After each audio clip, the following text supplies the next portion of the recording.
It's what you've been waiting for. The black background is back. How goes it? So I want to talk today about the next course that I'm building. It's me and Ampleman together that are building this. Ampleman's like one of my favorite characters in Berlin. He does this. All right, let's get to it. So I have been dutifully working on my next course, and this is very, very, very hard because I'm trying to solve the two biggest problems in go-to-market, or at least help you think through the two biggest problems in go-to-market, and that is who to target and what to say. Real big challenge. So what I'm going to do is I'm going to give you a little bit of preview of my thoughts and my thinking here so you can see how the course is coming together, what's on my mind, and how I'm structuring this. Let's dive in. So I think cold outbound is a great place to begin here because cold outbound, it forces you to target. Facebook, Google, they don't really force you to target. Google's like, look at anyone who uses these keywords. LinkedIn, it's like, titles, whatever. Facebook's like, let our machine learning algorithm take care of it. So cold outbound is, you could debate the channel, whatever, but the targeting around cold outbound is a really good barometer for determining who to target and what to say to them. It's literally the closest way to determine if you're doing a good job here. So I kind of go over that. I talk about like some average cold emails and like some really best in class frameworks. But I think that the challenge with most outbound is almost none of these emails have an opinion on why you and why now. Signals don't really answer this question because it's something you buy off the shelf. And cold email agencies can't really afford to know your prospects because they're churn and burning. They are going to send a ton of emails to a lot of people. And as my friend Eric says, he's just trying to outrun the bear. He's trying to be a little bit better and do it at such a great volume that it actually works. It works. I'm not denying that this doesn't work. But what I'm saying is that if you want to have transformational results, you can't just rely on sending a lot of emails. You do need to be very thoughtful about why you, why now. And so this is kind of what's happening. So let's actually talk about a framework here, which is really, really critical. Oh, these are a bunch of great emails. So this is my favorite framework that I invented. It's a little crazy, right? The 5 C's to truth. So it's really important that you first understand who you're going after.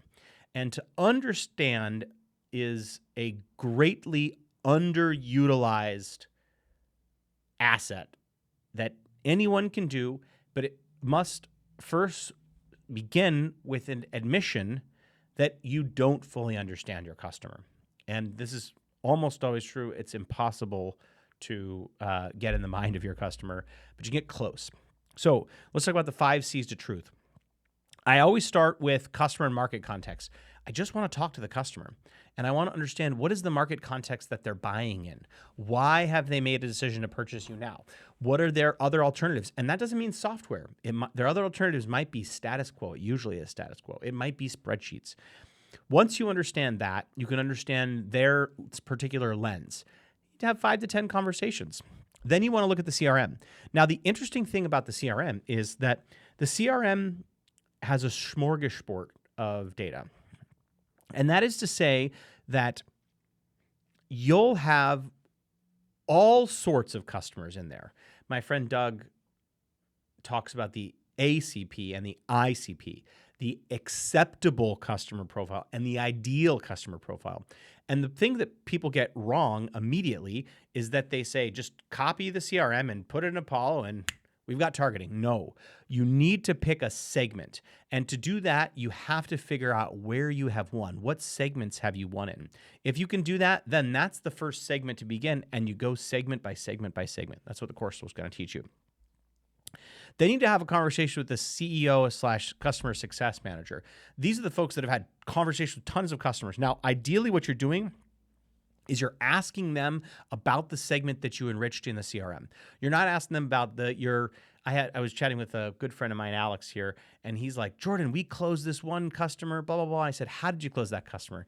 He said, well, we're friends and we're going to exchange services. I'm like, well, that's a different sale than if you're going to someone cold. You can't say, Jordan, remember that last time that we drank beers and the time before that we drank beers and the time before that we drank beers, the time before that we drank beers? You want to buy from me? That's a different conversation, right? Those people trust you. They're buying you. They're not buying your software. They're buying their investment in you. They've built a relationship. That's what they're buying. Hard to go sell that outbound. So you want to have a conversation about that segment in the CRM and say, why did they buy? What is your understanding of these 5, 10 customers? Tell me the stories.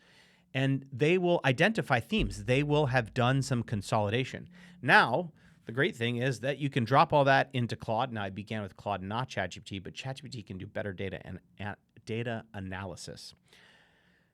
Drop all that in and just ideate with Clay and Claude a little bit. What do here's what I'm seeing. What are the other things that you're seeing?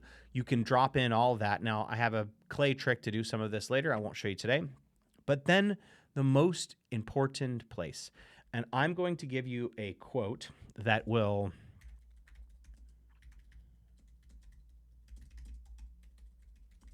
This is one of my favorite quotes. We shall not cease from exploration, and the end of all of our exploring will be to arrive where we started and know the place for the first time. That's exactly what this is about. It's going back to the customer and saying to this segment of customers, right, that you identify in the CRM and say, I believe this to be true about your buying context, about what matters for you, about our unique secret that you have identified. And here's the email that I was thinking about sending. Does this resonate with you? If not, why not? And so you go back to the source of truth, the person that actually pulled out their wallet. I've got a George Costanza wallet. And they said, here, take my money, take my money, take these. They're ones. They're 5s and 1s. I'm a $20 heir. Anyways. So that's what you need to do. You need to complete this square. And if you do this, you won't have to invent crazy things. You just can take what the segment said about why they bought, when they bought, what was the context around their buying, and what you do for them, and just repeat that back to the next person in that segment. And that way you don't say things like, you're not throwing a case study at someone because they're in the same industry. You're actually doing targeting by situations.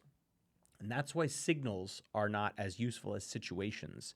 If you can understand the segment and the situation that a customer is in and find public data indicators of that, then all you have to do is say, this customer seemed to be in your situation. What they thought at the time was X, but we found out that Y was true. Do you believe that X is true for you? And do you think it's possible that Y might be true instead? That is a much better message because it comes from an earned insight that an actual human had, and it has nothing to do with the fact that I love Ampleman. I love Ampleman. That's all I have for you today. I'm home. I'm back in San Francisco, and I am so grateful for you, for watching, for trusting the content that I provide, for purchasing the first course that I made. And I'm working really hard to make this as useful as possible, and it's going to take me some time. I hope to get this thing out by Christmas, but trying to teach someone to think from the beginning in a way that works in all situations is a very hard task.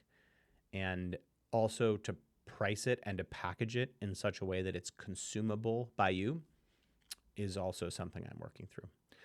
Have a beautiful Monday, November 25th. I have a gift for you, but I'll do it next time. Remind me. Someone say, you promised me a gift. And before Thanksgiving, I shall video it. That's all I got for you today. Have an absolutely beautiful Monday. Adios.